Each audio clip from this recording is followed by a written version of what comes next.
जय जगन्नाथ सांग मैंने सकाळु सकाळु जाइकी यात्रा पड़िया पहुँची जाइलु जेहेतु आम राति दी चारिटा मेढ़ देखी आ सकाळु गला बेलू सबुतक मेढ़ एकाठी अच्छा प्राय 40 कि 45टा मेढ़ एकाठी रही आउ देखला बेलू तो मन पूरा खुशी लगु जाए आउ केते सुंदर सुंदर भली कि भली मेढ़ किंतु मु बुझी पार्लिनी गजलक्ष्मी पूजा कौन पाई शिव ठाकुर को पूजा करुँच मते तो जना नहीं आपण मैंने जदि जानी मते निहाती कमेंट करी जणेबे।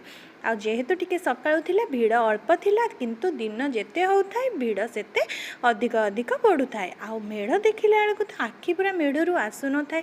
बहुत बढ़िया बढ़िया मेढ़ होइथिला। आपण माने के भी जाइचंती कि नाही निहाती जानतो देखिबे किंतु ए वर्ष तो सरी गला आर वर्ष को आसिक निहाती देखिबे।